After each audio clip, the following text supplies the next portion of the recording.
Punting with John Laub. Bradley Stalder here alongside Dan Williamson. John is the rookie guru, the gridiron scholar, the gridiron man, the rookie master himself. Back for another round of Stack Hunters. We had John on last year on the Stack Hunters podcast. It was wildly successful. John, welcome back to Stack Hunters. Well, it's great to be back, and this is my favorite time of the year. I've done all my film work, plugged in all the numbers. I've watched film over 100 players, probably put in 130 players' numbers, cut some out who just aren't. I'm like, okay, they're not getting drafted. If they do, I'll figure it out when they get drafted. So I have about 110 that are in my database. So I feel real good now at this class. It's the best time. I just printed my sleepers column on Player Profiler, cheap plug right there. But yeah, I mean, that's my the sprinkles on the ice cream at the end of the journey. Oh. Awesome. And John is absolutely one of my favorite people to have on as a guest, especially at this time of year. I mean, there is nobody who's more enthusiastic about the rookies and fantasy football and the whole bit. I mean, by the time we get done, John, I'm going to be ready to run through a wall for you here. So, well, I hope to get you some victories in your high stakes leagues. That's the most, right? That's what we're here to do, right? Yeah, that's a nice benefit too. Don't get me wrong, but I mean, just spending this hour with you every year is it's one of the highlights, no doubt about it. The chat is blowing up. John Laub. Fire emoji, John. Fire emoji. Thank you, Jamie. And then goat emoji. You know, there we go. The chat is blowing up with emojis. It's a phenomenon. Look at the boys. Let's go. John, let's start it off with the consensus first rookie in terms of fantasy. Ashton Genty is right now the RB4 on most sites. He's RB4 on FFPC. He's being drafted as high as the 6th overall player. He's going at the 1-2 turn in most drafts. Here's the thing. We've seen these rookies who are usually consensus 101 in the rookie drafts from a fantasy perspective, getting really pumped up. It comes to mind like Bijan Robinson in previous years. Last year was kind of an anomaly with Jonathan Brooks being the first running back off the board, but dealing with the ACL injury. I want your take on whether this is a good value for Genty, given that he might get a great landing spot. He might get just a timeshare. Is the 1-2 turn as the RB4 overall, the 4th best running back, is that a good value? Or are you a little hesitant? I'm going to say that's a fair value. You are paying for a ceiling right there. But I understand it. And when I started this process of rookie analysis, and I only go back about 12 years because I want things that are on file that I published. You know, I've been watching football for 40, but it's not fair to talk about like 1998 and Curtis Martin. I don't have anything on file, on record.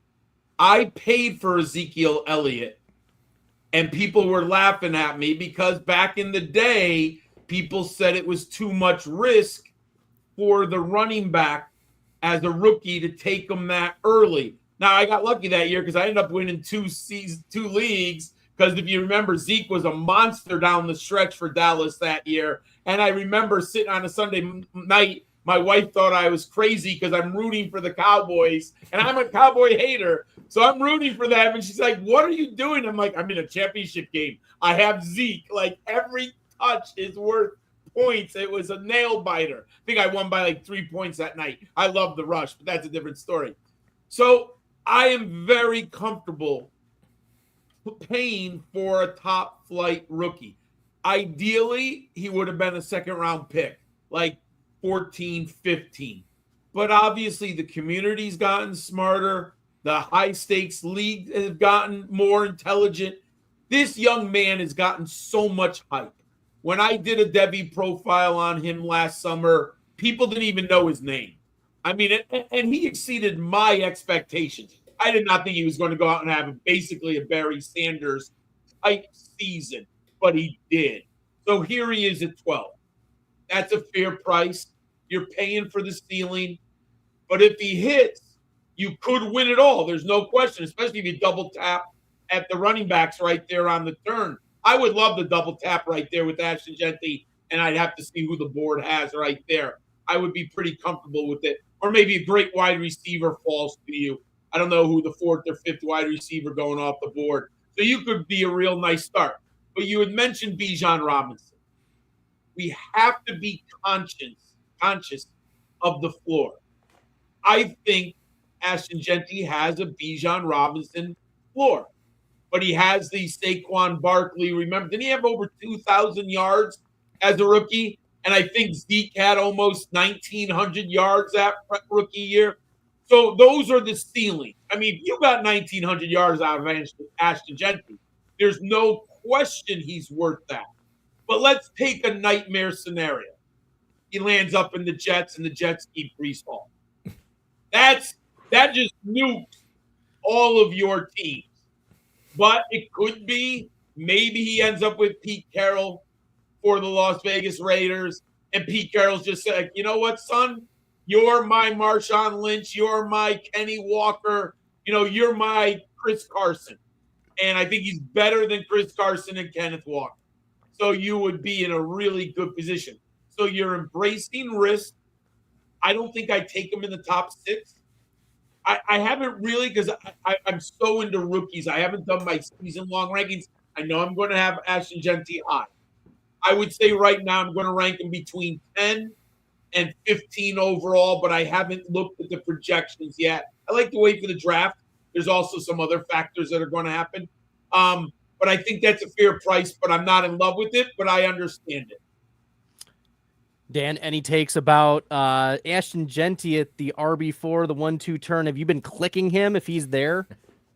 I've been trying to get a little bit when he drops. At the 112, I'm probably going to let, if I've got the 112, I'm probably going a different way. If I've got the 203, 204, and he drops to me, I'll probably click him.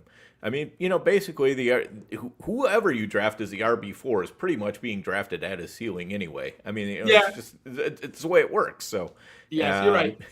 But I do think that Genty probably, just because of the fact that we don't know where he's going to land, his floor is less certain than the other running backs who we might consider at that range. So, that's why I prefer to take him when he drops. But it is what it is. If you want to have some shares, you're probably going to have to reach a little bit. So that's the way it goes. Hey Dan, may I ask who's 5 and 6 at the running back in the FFPC right now? Great question. Well, I'll stall while Dan looks it up for you there, John. So your RB, you don't even have to stall, Bradley. Look, it's in my last name. Even though it's right in the name, Bradley stalled her. We're also here for the puns. We're pun hunters. That's right. Yes, we are. So we have HN at RB5 and Christian McCaffrey, RB6, Derrick Henry, RB7. So I do like Genty better than them, to tell you the truth. There you go. Yeah, and that's a good point. It's just to me it kind of comes down to, are you going to take a wide receiver there, or are you going to take a running back there? So I would not take him over Justin Jefferson, or I don't know who else is around. There's no question in my mind. So it's a fair price. Yeah, you'd be looking at like Amon-Ra St. Brown, Brian Thomas, Nico Collins in that range. That's pretty tough.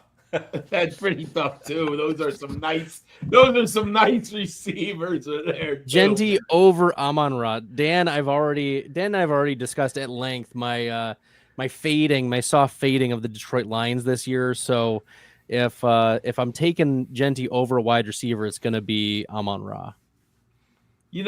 I got to look into this new coaching staff. I will say that. That's one of my goals. Obviously, the change concerns me, but I haven't dug into the new coordinator, track record, style of scheme. there's things I need to learn before I make a final. But I will say I'm a little concerned.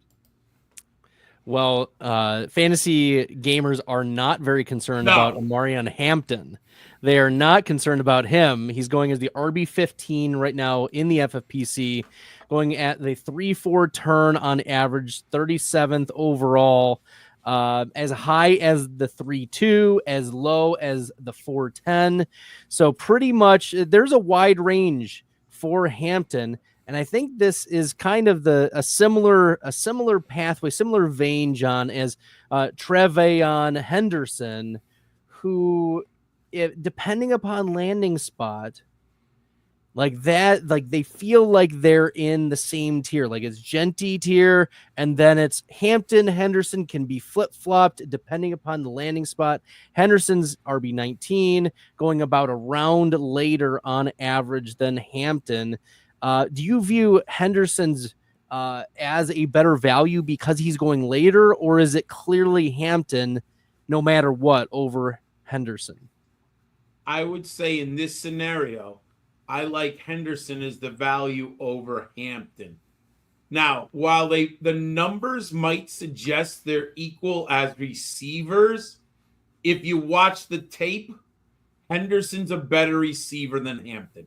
So I sometimes context matters, and that's why I like to watch the tape and plug in the numbers.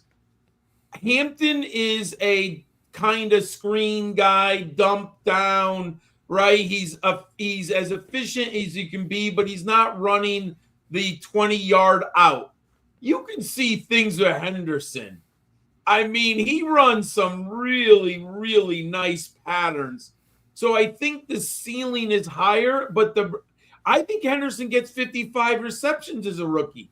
I mean, I would assume if you are drafting Trevayon Henderson, you and your coaching staff have decided that we are going to make him an optimal weapon in the passing game, right? You're not going to give him 225 touches from the ground. Maybe you say 155, 175 carries, 55, 60 receptions. Now, Hampton's kind of the other way, right? Hampton, you say, let's give him 200 carries, and maybe depending on who our depth chart, we'll give him between 25 and 35 receptions. So I like Henderson as the better value at the current price. Yeah, I'm right there with you, John, because I think Henderson, has a higher floor just due to the fact that, even if he ends up in a timeshare, he's the type of player that you can put on the field with whoever the other running back is. Yes. And so, he's going to get his touches that way. I mean, you can split him out. You can do all kinds of things with him in the passing game. Whereas Hampton is probably going to get a lot more of the, more low value touches, rushes between the 20s, all that kind of stuff. And what we really need to know is, is he going to get enough of the passing work, and is he going to get that goal line work? If the answers are yes to both of those, hey, sky's the limit for him too. But I think Henderson has kind of a safer floor, probably close to an equal ceiling, and Hampton a little bit more shaky floor, but it's also definitely a good ceiling. Thoughts on that? When you're talking 14 picks, an average of 1 round difference, that's a pretty significant difference.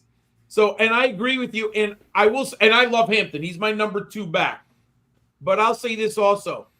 He had a lot of long touchdowns at North Carolina. I'm not sure if those are going to occur at the NFL level. He's just not as explosive as Henderson in the open field. Hey, he's very good, and he might get a lot of those chunk, between 10 and 15-yard carries. But is he going to get the 40-yard screen pass?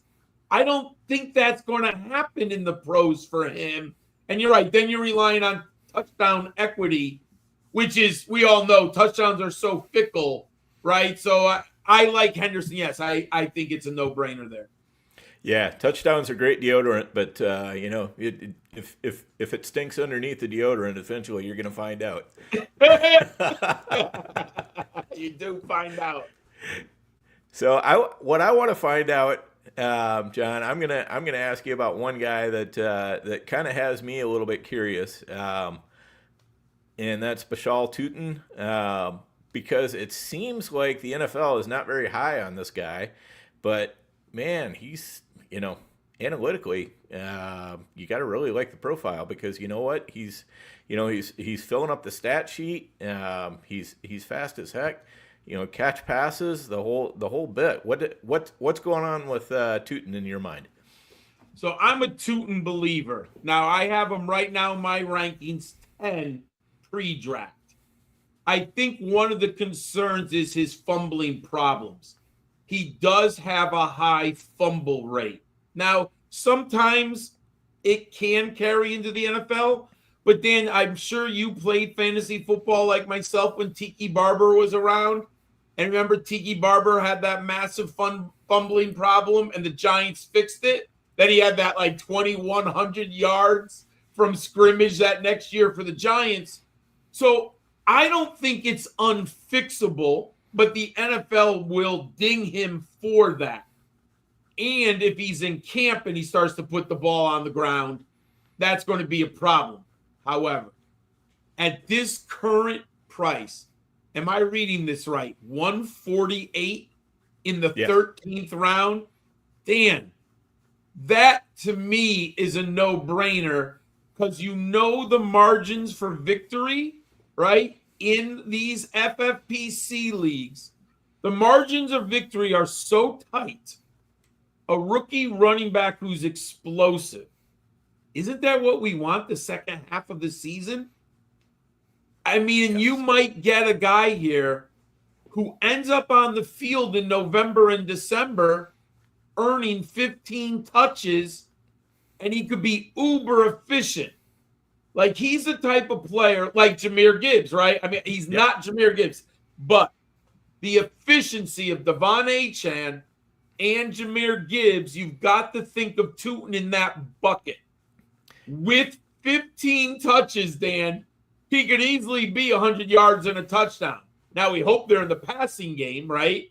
Yep. But he could get 8 carries and he could get 6 receptions for you and be uber efficient. I love that. I mean, to me, I'm shocked that he's that low because I have him graded higher. There is buzz about him, but you're right. The NFL might have some concerns, but I still think he's going to go off on day 2, and he might go off early day 3. And here's why. He has utility as a returner. So if you're looking for someone on special teams and you need that spot, you could take him late on day 2. Maybe he starts the year 3rd on your depth chart. But Dan, we've seen these depth charts just fall apart at all times, right? Oh, yeah. I mean, that's what you want in October, November, a speedster with fresh legs. Exactly. Yeah, when and I'm going to be careful when I say this because a lot of people don't necessarily see prospects the way I see prospects. But, I see him as being a similar prospect to Jamal Charles. That's not saying he's going to be Jamal Charles, because you know what? Jamal Charles had about as good of a run out as you could possibly have, for a prospect like him. Yeah. But, he had some fumbling problems. He went in the 3rd round. He was fast. He was, he stuffed the stat sheet a little bit as well, considering whose teammates were in college. So, I think there are some similarities there. I'm not saying he's going to go out and be a Jamal Charles NFL player, but, I think it's at least possible. And I think that I love the comp to Achane as well. I think that's a good one too. I wouldn't be surprised. I mean, the thing is, the Dolphins drafted Jalen Wright last year. When I watched Tootin, I did think he's a Mike McDaniel back. The problem is with Achane and Jalen Wright, they might not be looking for a back. I understand why they have other needs in Miami. But my first thought was, I have a feeling that Mike McDaniel would like this prospect. but they just have that. That's the one position they might have filled, right? They don't really need that, but they did lose, didn't they? They lost a veteran. Why can't I remember his name? They lost Mostert. That's it. They lost. Yep. So and he might. I love him at that price. I think that's a no-brainer. Look at this. If you look as high as 160, 14th round. I mean, by roster construction, what do you think most owners have? 5 running backs by the 14th round? Yeah, if that. I mean, I would say 4 to 5 is probably in the wheelhouse. If he's your 5th back, yeah, that's not too bad, my friend. That's living right, and that's exactly it. I mean, he's not a guy you want as your 3rd back or something like that, but as your 5th back, it's definitely a different story. Yeah. So let's stick with running backs for just a couple more minutes. Give us, John, one running back that you think is kind of getting overlooked, and then one running back that you are really concerned about busting. All right, on this list, I'm just looking quickly. You know who I love at this current value? Damian Martinez. He is my number 9 back. And we're looking at him now. You're looking at the 16th round average, 183 overall. And here's why I like him so much. His touchdown equity could be off the charts in the right offense. So it seems a little easy, but I'll use the low-hanging fruit. I don't think Jaylen Warren is a full-time back in Pittsburgh. In general, I don't think he's a 220-touch guy. So what does that tell me? They need a between-the-tackles grinder pretty bad. And they need a goal line back. And even though we can argue Najee Harris, I don't think he's as bad as the fantasy community thinks. He's had 4 straight 1,000-yard seasons. He's a decent pass catcher, but he scored touchdowns for Pittsburgh, right? If Damian Martinez landed in Pittsburgh with the potential for the touchdown equity, and you're getting him in round 16, I have him as a number 9 back. Oh, my God, I absolutely love that value. I mean, I think I would be, you don't ever want to be over, right? You got to look at your percentages. But I could see myself maybe having 25 to 30. Is that considered a high percentage for a late round player? I feel pretty comfortable with that, right? I'm not hurting myself. If he hits, he can help me a ton. So I really like Damian Martinez. Now, I can't ignore this guy either right now. I know you asked for one, but I got to give you another good value. In my sleepers column, I just wrote about it. Taj Brooks. Oh, my God, I like Taj Brooks. He is my running back 14, and you might say to yourself, that doesn't mean you love him. No. This class is stacked, folks. There's going to be undrafted free agents who might get 1,000 yards. So 14 in this class is unbelievable, and he's going off in round 19. Oh, my God.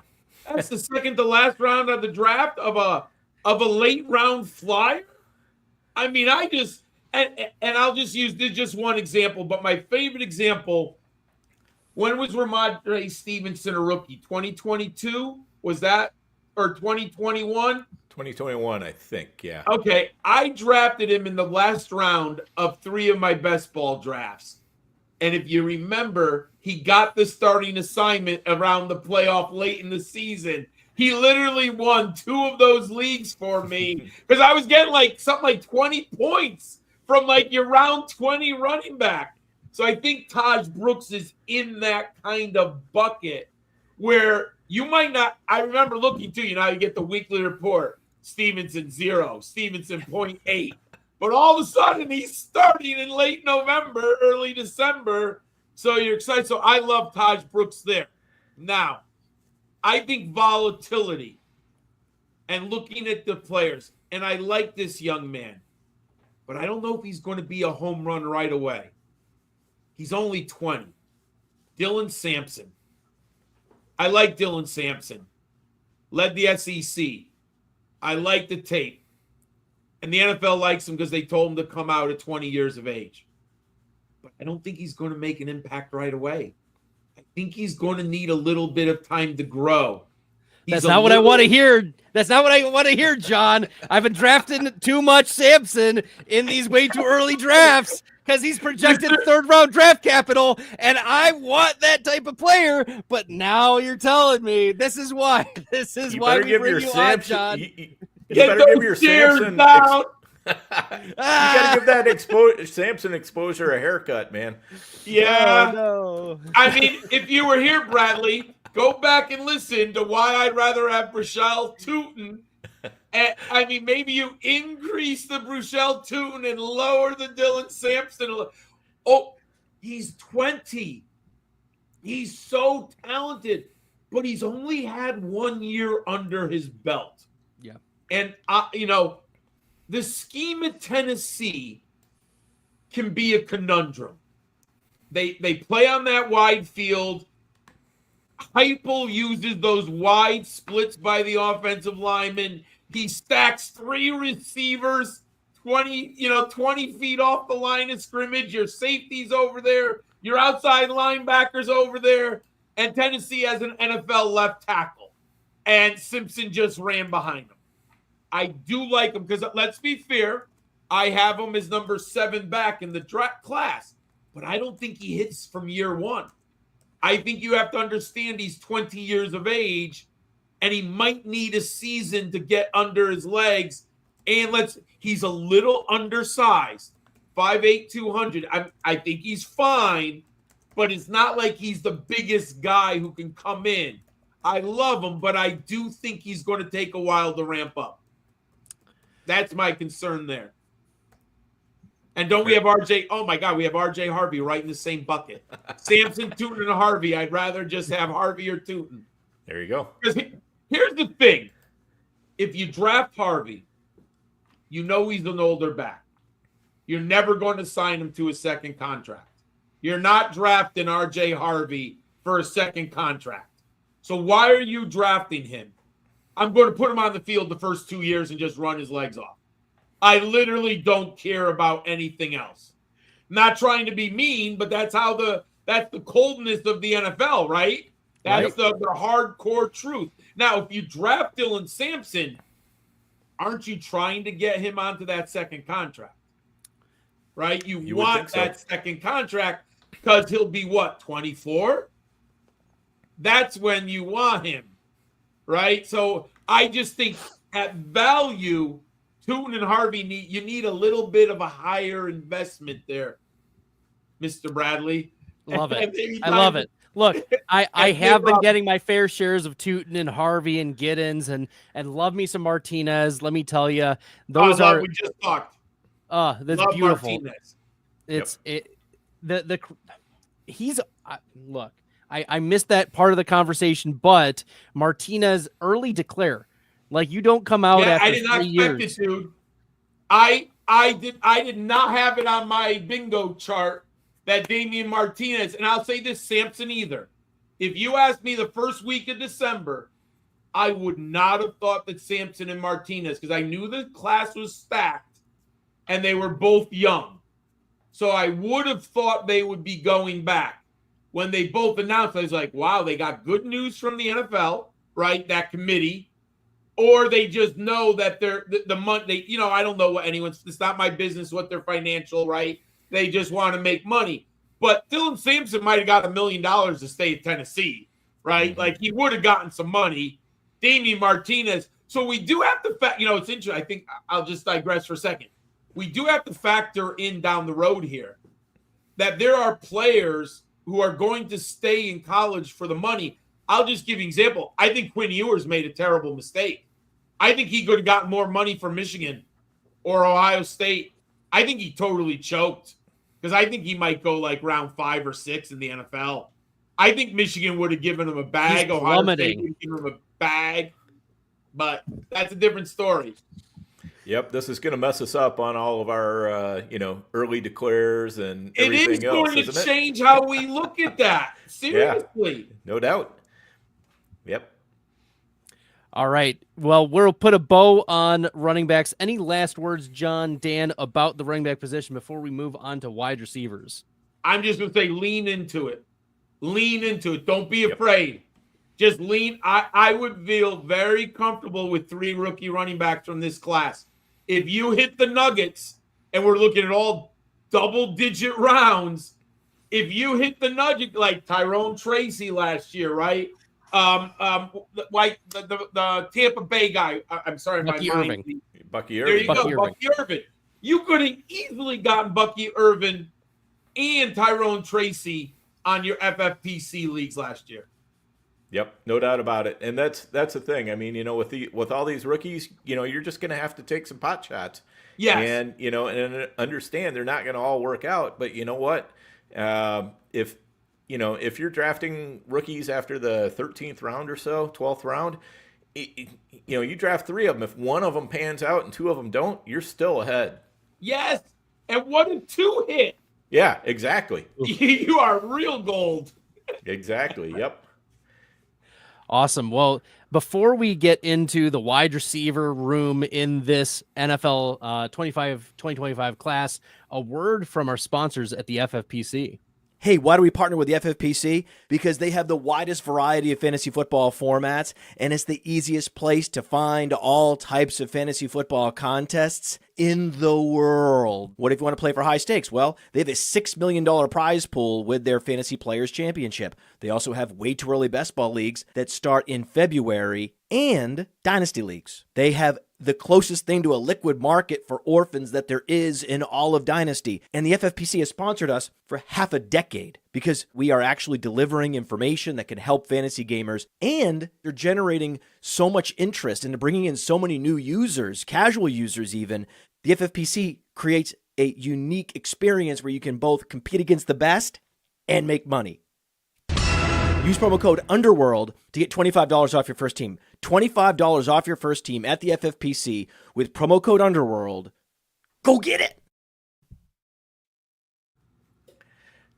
All right. That's right. Get on the FFPC. Of course, technical difficulties are thrown my way.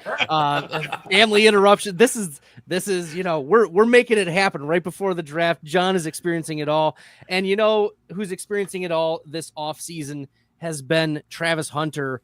There's been a lot of chatter about Travis Hunter, whether he's going to be a cornerback, a wide receiver. Just today, Andrew Berry from the Cleveland Browns coming out and saying Travis Hunter is the unicorn. He could be the Shohei Ohtani of the NFL, playing on both sides, just as how Ohtani pitches and hits, both at such an all-star level. Is that your evaluation, John? Are you seeing Travis Hunter being an elite player on both sides full time? Or do you have hesitation that he can achieve a ceiling, like the ceiling he could if he only focused on one? This is going to be a little humble brag.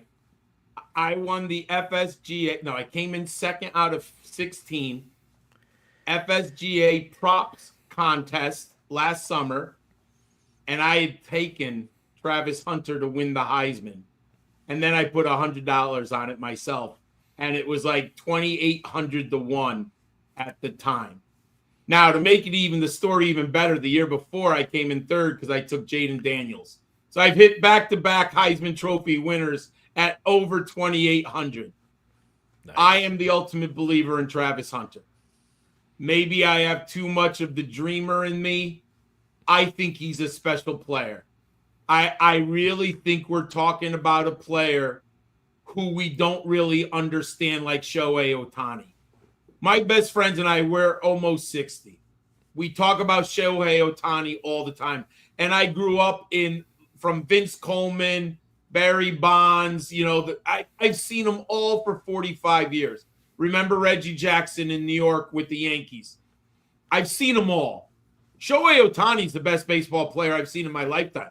He's literally doing Babe Ruthian stories. And I'm not, like, when we read about Babe Ruth in books, it was like, he was a pitcher and a hitter. It was almost like unbelievable, right? And he had hit 60 home runs and no one had ever done it. So it was like, it really was a mythical player. That's what Shohei Ohtani is. 40 years from now, people are like, he went 50-50 and he was a pitcher the year before? My God. Well, why isn't Travis Hunter that? I mean, why, as a young man who is literally an uber athlete beyond anything we can, as a regular human being, I don't meet athletes like Travis Hunter. They're not hanging around.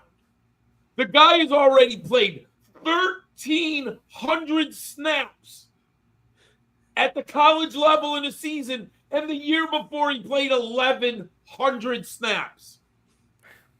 If I'm drafting Travis Hunter, I'm sitting down with my coaching staff, and we're going to diagram this out. He's getting 1,250 snaps. So how are we going to do this? 17 games. How many are we going to play him full-time offense or defense? And then how much are we going to get him on the field? Now, if we're up by 21, we're taking him out of the game. That's the one thing. Colorado, when they were blowing people out, Hunter's still in the game catching touchdowns. I get it. He won the Heisman. It's college. I get it. But if we're in the game and I can get this man 1,250 snaps, why the hell would I not do it? I don't care about 6 years from now. If I don't get him on the field for 1,250 snaps, I ain't coaching in 6 years from now. I'm not the coach of this team. The only way I remain the coach of this team is if Travis Hunter's on the field for 1,250 snaps. So how do we do it, gentlemen? You are all well paid. Give me a plan for 1,250 snaps. We'll do it. I mean, why would you not do it? He's 21, right? I think he's 21. How much energy do you have at 21? I know, and I hope I could stay out to a bar till 3 a.m. and I made it home. I had a lot of energy. He's an uber athlete. He should not be tired. He can rest on Monday and Tuesday. Like this, why would you not do that? This is why I love having you on, John. This is exactly it. It would be coaching malfeasance not to do it. Although you look at who's drafting at number 2. The Browns have to play him. Yeah, They're terrible. Yeah. Now, John, let's think about it. I mean, are you going to draft a guy at number 2 to play cornerback? How many cornerbacks have been drafted in the top 5, John? Not many. Oh, there can't be many in my lifetime. Maybe 5 to 10. Maybe. I'd take the under on that probably. Yeah, I mean, is Champ Bailey even a top 5? Yeah. No, he wasn't. Charles Woodson wasn't a top 5. Like, yeah. I mean, when you start thinking Travis was Darrelle Revis, I don't think he maybe. Like, you're right, Dan. That's right? Yeah. Like, there's no way, dude. So you've got and here's the thing that I love about the tape. He's got the best ball skills I've ever seen. The man, if you watch some of his interceptions, I mean, his ball hawking ability and his ball skills are unbelievable. And dude, I would literally draw up a play somewhere. When Travis gets the interception, and if we're on the other side of the team's field, first snap, he's running a post and we're going to throw it to Travis. Like, don't even take him off the field. We will literally have 75,000 fans screaming. That's going to be done long in advance. His ball, he's a turnaround player at both sides of the ball. And you're right. You know what? If you draft him 2 and you play him 700 snaps a corner, he might have 4 interceptions all year. You're wasting an uber talent. But put him on defense 500 snaps, put him on offense 700 snaps, and let him go. Now you're cooking. He's going to score 8 touchdowns. And maybe you can figure out kick returns in there. You might be able to do it because he's an uber returner. I mean, his skills with the ball in his hand are silly. So you've got to figure out, and if you play him 500 snaps, I bet you he has 5 interceptions. And he might take 1 or 2 to the house. You've got this. I mean, how could you not play him? So Yeah. John, let me like reframe for just a second, because Sure. this is the unicorn of the class. This is Yes. He can play both sides. He is going to be a difference maker no matter what. He is my number one player in the draft. My rank. Yes. And I think that gets to my question is, if I'm the Titans, I know I need a quarterback, but there are quarterbacks still available via trade. There's still other places. Like the Browns are in a similar situation. Like if I'm the Titans, I know that I've liked Cam Ward. I know that he's pretty, in most boards, the consensus quarterback one. There, some people like to be a little bit off consensus. Maybe they want to take a few other quarterbacks. But if I'm the Titans, isn't this the classic, like, overthinking it, just take the best player, given that the Titans have a lot of needs, John? I agree, but God, the quarterback position will fire more GMs and coaches than any other position. So even though Travis Hunter, I do believe he's a better football player, and I'll say I have Abdul Carter, I think is better than Cam Ward. But we all know if you don't solve the quarterback position, you are not going to remain coaching for very long. And that forces that player up the charts. Now, I do like Cam Ward. However, he's like my number 5 or 6 player overall, but it forces the quarterback up the board. So I understand from a management, even now, I do think if it was 30 years ago, they would not take Cam Ward because quarterbacks are valued different. The number one, Matt Ryan, wasn't he like the 3rd or 4th player in the draft? Like it was a different way they looked. There was more of a get the best player, like you said, Bradley. They don't do that now. Every franchise at the top, they've almost just said it's a quarterback, right? They almost don't even consider any other position. Is this why bad teams stay bad, John? Bad teams stay bad? Yes. Because they're not taking good players? Part of it, yes. You get Zach Wilson. That's, right? You get the bad year after year, and then you sign Rodgers, right? You compound the problem. I think the Browns are in. I would love this if I'm Cleveland to get him at number 2. Get your quarterback. If you don't get Shador, and that's a whole nother question later in the draft, right? Get your quarterback next year. Just get Travis Hunter in the door, right? And he'll make everyone else on that offense better, and the defense. And the Browns have 2 Super Bowl champion quarterbacks on their roster, right? They've got Kenny Pickett, they've got Joe Flacco. So there you go. You're already rock and roll, baby. Great. We've got a question in the chat, and this will spring us into conversation about a few other wide receivers. Paul Vo asks in the chat, other than Hunter, which wide receiver can be a wide receiver 1, or are they all going to be like wide receiver 2s? John, you want to take a stab at either Ted McMillan, Egbuka, Golden, Burden? Like, is that the tier that has a possibility, or are there like other players that might be able to step up too and be wide receiver 1s? I think the only one, looking at my grading and how I've broken down, is Tatoria McMillan. I think Tatoria McMillan's a very good player. I do think he's got a floor of Drake London. I think he's underrated, and I hate this term, but prospect fatigue. People have looked at him. I mean, basically, he was the number 1 wide receiver last summer. They watched him throughout the year, had some up and downs. It was a good year, a very good year, not a great year for Arizona and him. He's a very good wide receiver. My model likes him. He's deadly one-on-one. I know he doesn't get a ton of separation. He's not a separator. I get it. It's not Garrett Wilson.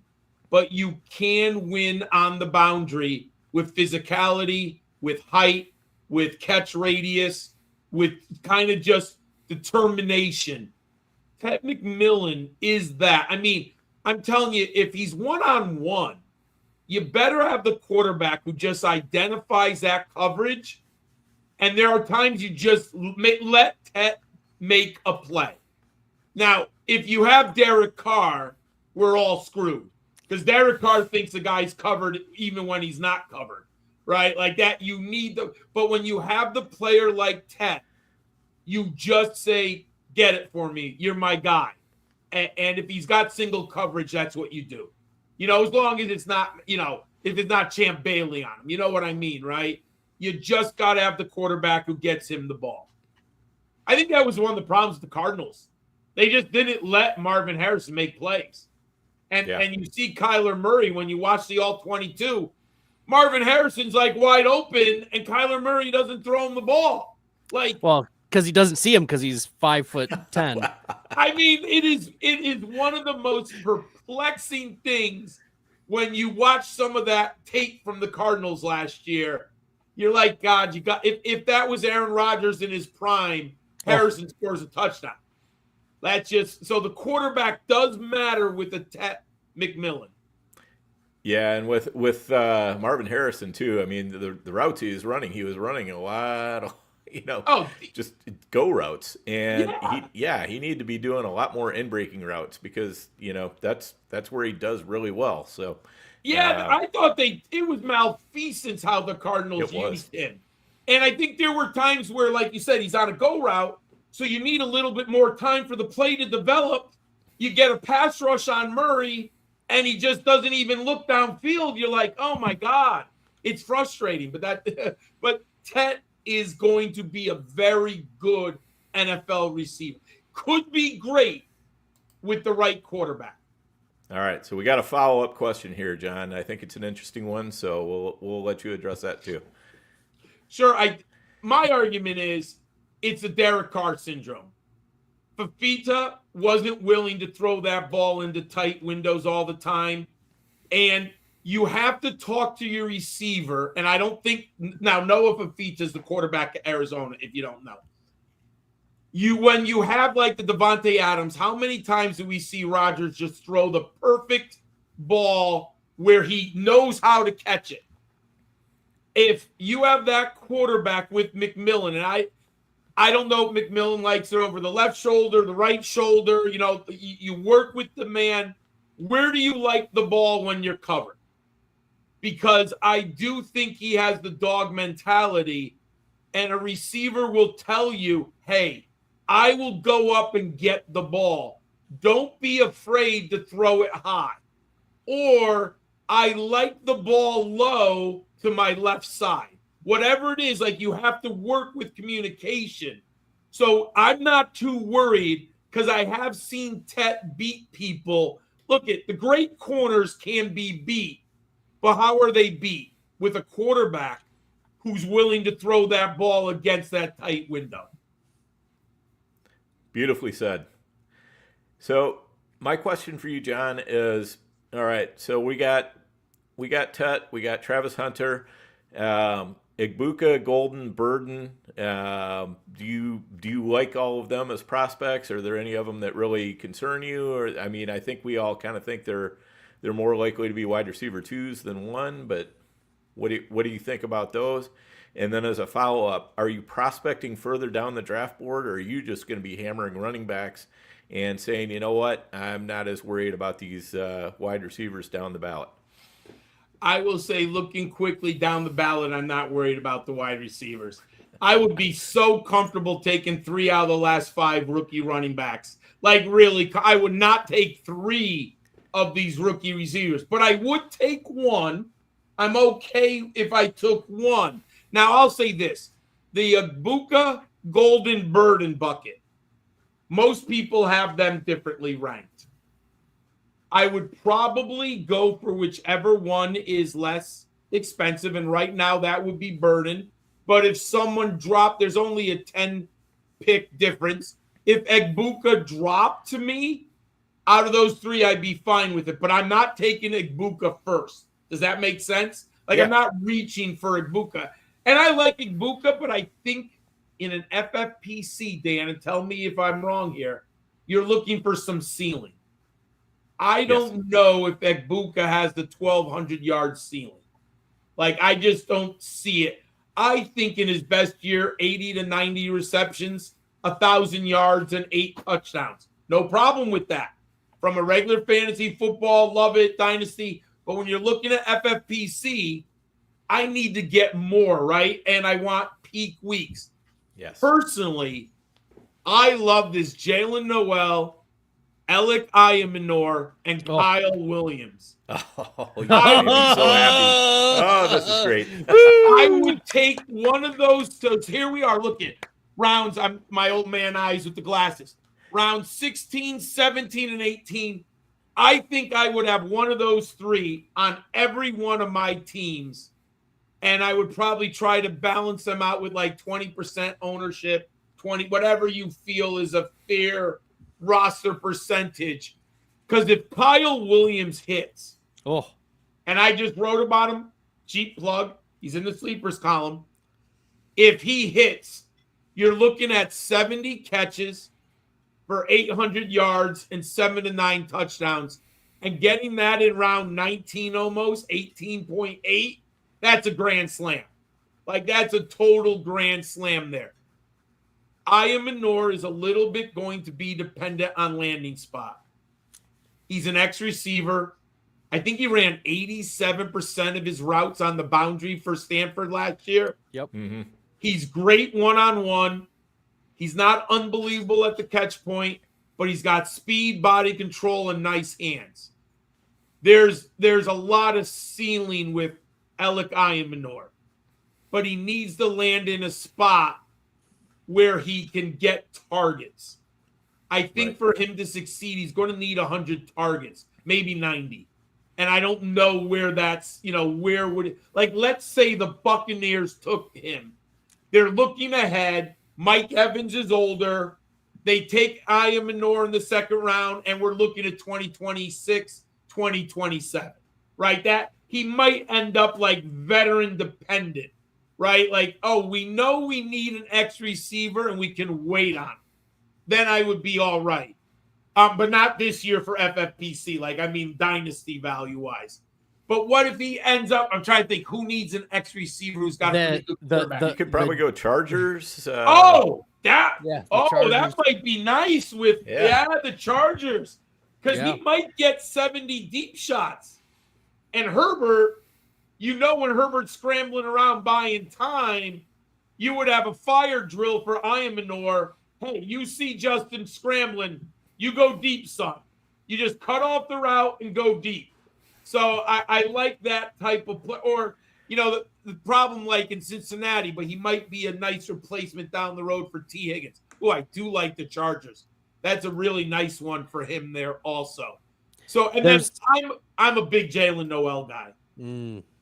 See, because they lose their guy who can take the top off the defense. And I will say, Jamie, they have a redundant asset in Cooper Kupp and Jackson Smith and Jigba. They're too similar. You've got to have a speedster to take the top, and they don't. Don't disrespect Marquez Valdes-Scantling like that. I mean, don't they have 2 picks in the second round or something like that? I think they do. 54 and 58, something like that. Yep. That might be a really nice player right there. So let's just imagine Jalen Noel in Seattle. I would have no interest. With Cooper Kupp and Jackson Smith and Jigba, he's a slot inside receiver, redundant asset. But if Jalen Noel land, let's say Pittsburgh, just because of the way the line, man, you put him with George Pickens and DK Metcalf on the outside, Jalen Noel would have single coverage all day long. He would never see any coverage. Like, you could literally clear out the safeties running the other 2 deep, and Jalen Noel would be one-on-one. I mean, there's a lot of, maybe the Bills. Mm-hmm. You want Shakur Noel on the inside with Josh Allen. That might be nice. So I would have no problem. I would target those 3 in nearly every draft. The Titans also need a wide receiver big time. Which isn't a bad guy with Cam Ward is good with Xavier Restrepo, kind of in the, and we know young quarterbacks like the middle of the field in general. You could see almost the Cincinnati Bengals pathway for drafting Burrow and then coming back and drafting T. Higgins, almost a similar pathway where you get your quarterback in round 1, you get your wide receiver to pair him with in round 2, and Aomanor is a day 2 projected wide receiver, so that could fit pretty well. Yes, absolutely. Yep. I mean, I love those guys, and I think they're going to all have big days. Like, hey, FFPC Bestball. I don't care if the guy scores 4 points. If he scores me 25 points the next week, I'm all in. Yep. So if you get let's do a mind thought process. If I need a rookie to score me over 20 points 4 or 5 times, Noel, Aomanor, and Williams could all do that for me 4 or 5 times in a year. Love it. Love it. That's fantastic. How about should we move on to tight ends? We've got a couple minutes for tight ends. I think that's a conversation right now. All right, let's have that conversation. I guess I like tight ends too, just on different body parts, but that's a whole other story. All right, so Tyler Warren, consensus tight end 1, Colston Loveland, consensus tight end 2. I think the NFL fantasy community, everybody kind of seems to be in on that.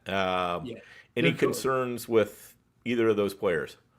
No, I would say Tyler Warren, I think, might be a little pricey here.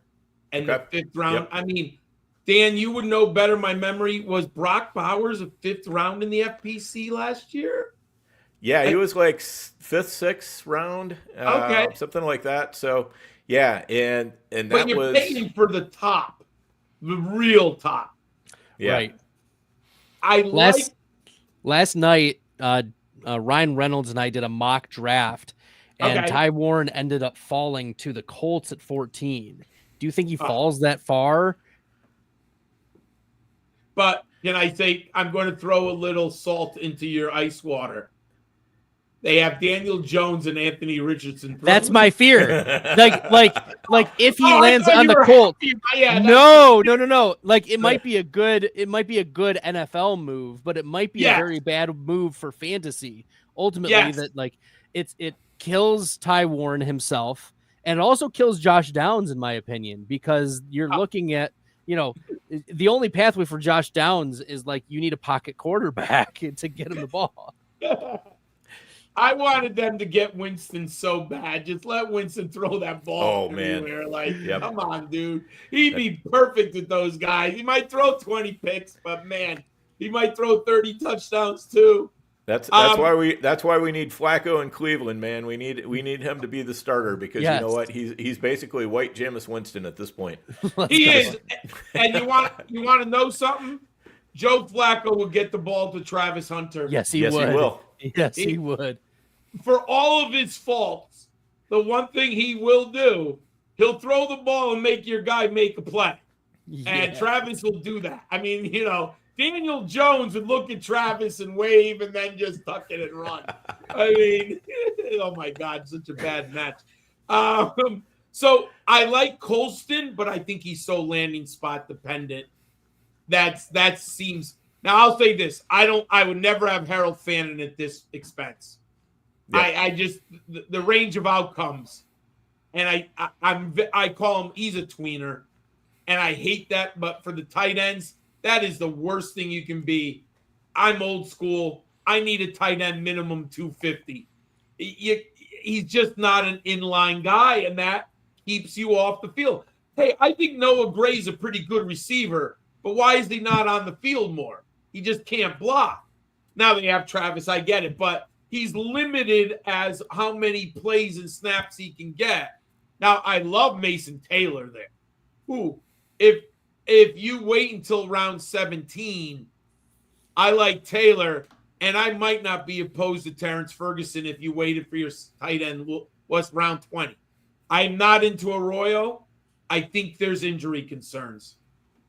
I think there's something with that knee. Now, draft capital will tell us a little bit. If he falls past the 2nd round, that tells me the knee's a problem. Because from an athletic standpoint, and when he's on his game on film, he's an elite tight end. But, man, what did he do? 1 day at the Senior Bowl, 2 days at the Senior Bowl. Then he didn't participate at the Combine. There's a lot of red flags here. And if we got burnt and I'm lucky, I had no Jonathan Brooks anywhere. If you didn't learn from Jonathan Brooks, then learn from Elijah Arroyo, man. I mean, I'm not touching him. Unless he goes, hey, if he's first round, that means the medicals are at least okay. Yeah. Where do you expect Arroyo to go? Do you think he's going to go in the second round, or is he going to drop into the third or fourth? I'm going to assume the medicals are bad. So I'm going to say third, might be early fourth. Okay. Round. I that's my early reading the tea leaves. We haven't seen anything on him. There's not even reports from his agent like, oh, Elijah's running, Elijah's doing mountain. Like usually you get like these weird reports. Puff pieces. Right? Yep. Right? Nothing. That tells me something's a muck. I love it. Yes. Nothing tells you something. Yes. Yes. Especially if this is the lying time. This is the lying time. Yep. Smoke Truth telling screens are up. comes in one more week. That's when we find out the truth. We got one other question here, and I think that's a good one. Let's hit that real quick.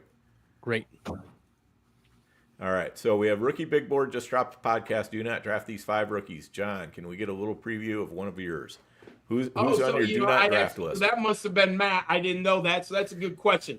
I'll tell you. I'll give you one at every position that I'm out on. How's that, James? All right. Love it. Beautiful. I'll tell you. I will have no Shador Sanders. I'm just telling you that in dynasty leagues or anything, I have lots of questions. Too many sacks, hero ball, arm strength, no rushing upside.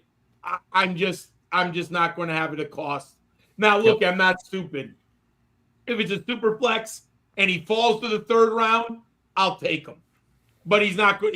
He's going to go way too early in drafts for me. So I'm just going to have and I have him ranked third on my board. I'm a little lower on Shador Sanders. Well, it's interesting. When I was low on Shador Sanders in January, people thought I was weird.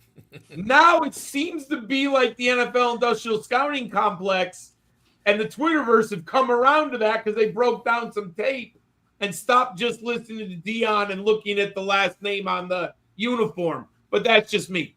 Now, you might not believe this. And, hey, I made stances. Sometimes they work, but sometimes they don't. But when you take a stance, you have to stand by it. I am out on Cam Scatterbo. Ooh. I have him at number 11 in my rankings. I don't think his style of play translates to the NFL. He was the most amazing running back to watch. I loved him. I've been watching Arizona State for the last 2 years. He's a great college player. Guys, you're not going to do a 2 jump cut spin reverse move on the edge in the NFL. You're going to get destroyed. You turn your back on NFL defenders, you are eating mud. MUD. And every defensive coordinator in the league is going to look at the film and say, look it, when he has pressure on the inside, he makes these jump cuts and spin moves. I want my safeties and linebackers to eat his lunch. He is not getting away with that garbage. I don't mean it, and that's not working in the NFL. The players are too smart. The players are too big. The players are too fast. My friends, watch some of the tape. He's playing against kids who are going to be dentists or dental hygienists next year in the Big 12 at safety. We all know those safeties in the NFL can close. And then he tries that jump cut with Myles Garrett, Micah Parsons, or Max Crosby, or JT or TJ Watt sitting out there. It is Sandwich City. He is dead. They are going to destroy him. And hey, if I'm wrong, I'm wrong. I get the analytics love him. My model loves him. You got to sometimes watch the tape. He's not getting away with that in the NFL, guys. Other than the only guy, and he's not this guy, but I hate that the words are going to come out of my mouth. The only guy who got away with is Barry Sanders. And Barry Sanders is arguably the greatest back of all time. And I've seen both. Dan and I are old enough. We grew up watching Barry. Oh, yeah. Scatterboo is no Barry. He's just not getting away with that in the NFL. And then show me on tape where he doesn't get chased down 10 yards down the field. And then he's stiff-arming. He's doing a weird twister turn on a safety who's going to be working at Walmart unloading trucks. That ain't happening in the NFL. Defenders get paid and have to feed their children too. And look at why is Saquon Barkley great? He gets the 50-yard touchdown. Is Scam Cataboo, is he ever going to get a 50-yard touchdown at the NFL level? No. Not likely. No. He's going to make a team. He's a really nice rotational back. You want him as your backup. And if you have to play him for one game, give him 15, 18 touches, you're all right. But there's no way he makes that style of play for 17 games in a row. So I'm going to be out on Cam's. And if I'm wrong, I'm wrong. But you have to take a stand. I won't be redundant. I love Harold Fannin. I want him to make it, but I'm out on him. I'm sorry. It just was Bowling Green, G5. It just doesn't count. I love him. He won me 2 college fantasy football leagues. I watched a ton of Harold Fannin. This is the big boys league, gentlemen. And he's a tweener. And that just, maybe he's Jonnu Smith 4 years from now with a lot of coaching and the right system. I think that's a reasonable outcome, but he's not going to help you until down the road. At wide receiver, and this might sound a little bit bizarre, I'm out on Jaden Higgins. I'm lower than others, and this is where separation matters. I dare someone to show me on film separation from Jaden Higgins. Oh. He doesn't get separation. And he's not Tet. He's not Drake London. They're better athletes and better route runners. Higgins will have a role in the NFL. But I just won't have him at cost. I hope that helps Jamie. I think Jamie did the question, right? Yeah. Love it. Love it. John, it is always a treat having you on, and it's great picking your brain as we get prepped. 1 week from today, the NFL draft.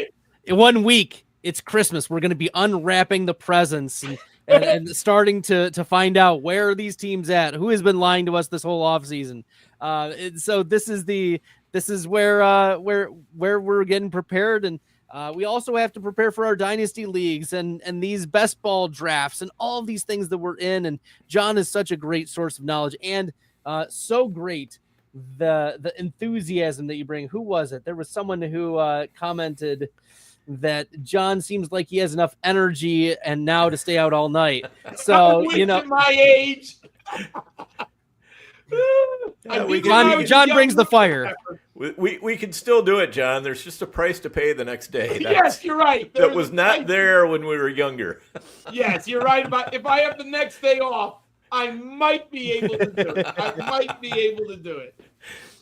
But can I say, is there a better feeling than Friday after the first round of the draft? It's about 3 p.m.